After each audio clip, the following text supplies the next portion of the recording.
The Lord be with you. And with your spirit. A reading from the Holy Gospel according to Matthew. Glory to you, Lord. At that time, Jesus exclaimed, "I give praise to you, Father, Lord of heaven and earth. For although you have hidden these things from the wise and the learned, you have revealed them to the little ones. Yes, Father, such has been your gracious will. All things have been handed over to me by my Father. No one knows the Son except the Father, and no one knows the Father except the Son, and anyone to whom the Son wishes to reveal him.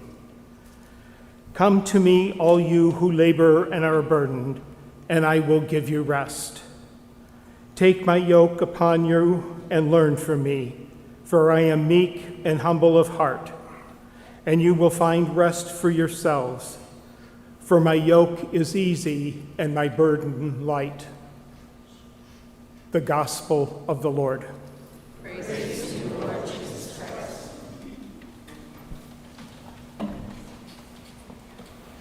Come to me, all you who are labored and burdened and weary and tired, Jesus says. Come to me, and I will give you rest.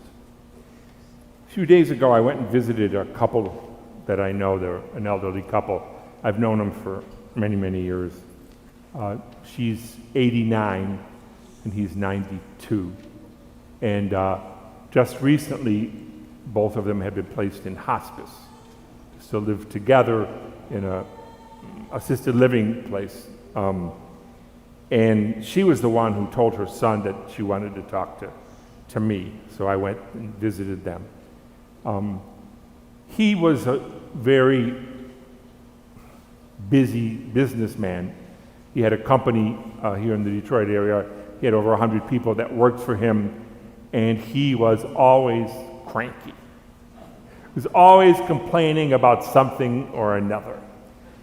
And she was the nicest, gentlest, kindest, humblest woman you could ever want to meet. Well, she is. And I mean, obviously, opposites attract, because they certainly did in their case. And she was telling, she just was put in hospice actually the day before I was there, so Tuesday or Wednesday, whatever. And the doctor told her she only had a couple more months to live. She had cancer and there was nothing more they could do, et cetera, et cetera. So we talked for a long time. Her husband, who had a stroke a few years ago, sleeps about 20 hours a day.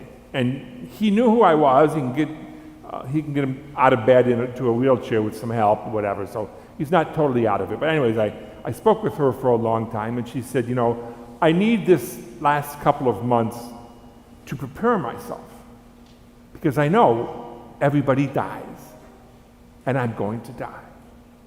And I'm learning to accept that. And then she said, and I also have to help my husband to understand that as well. Because even though he's in hospice, perhaps I may go before him. And then will he understand why? Or will he just complain again about what God is doing to him, or what somebody's doing to him, what the doctors have done?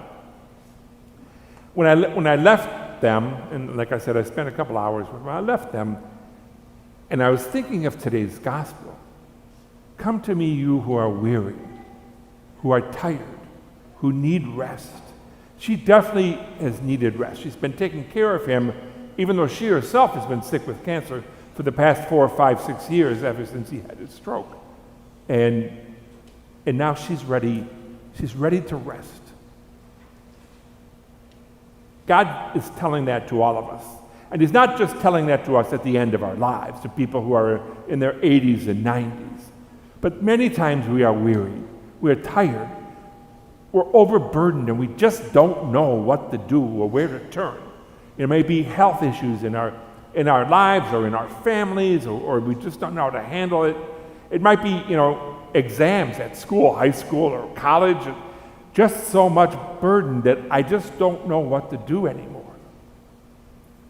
Jesus says, come to me. I will relieve your burden.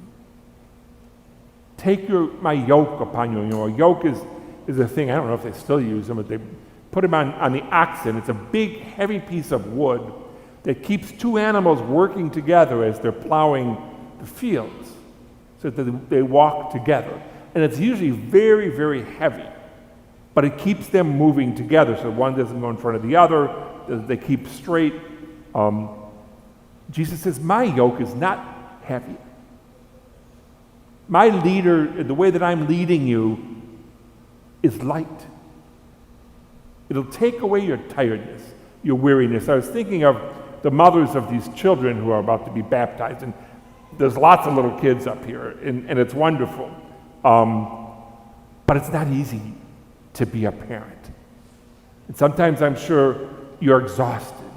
You're going, oh, what am I going to do now? And why doesn't this baby stop crying? Even though crying babies in church is the best noise we could ever hear. Almost as good as the choir. Because it tells us that we're still alive, that there's still life here in the church. There's still life among us. But we remember, those of you who are parents will remember your experiences of raising children, especially when they're little, and sometimes you're just exhausted. I remember, it's been a couple of months ago, I came home from work. I was tired. It had been a tough day, and priests have tough days in the office too. And I fed the dog, and I sat down I said, no, I'll just sit for a few minutes. And I woke up 2 hours later. And I took the dog out, and I went to my bedroom, and I fell on my bed, and I slept for 8 hours with my clothes on because I was just exhausted. Not only physically exhausted, but also mentally exhausted. And I know you've all been at that point in your lives, and you will be again. And Jesus says, come to me. My yoke, what I'm giving you is not slavery. It's light. It's easy to bear. Follow me. The past few months, the Gospels have been Jesus teaching his disciples how to be good disciples, how to be good followers, what to do after he was going to leave. But today he says, you know what? Take care of yourselves too. Let yourselves realize that it's not always easy, but that I'm always there with you. Come to me, Jesus says, those who are tired, who are weary, who are burdened. I will give you rest.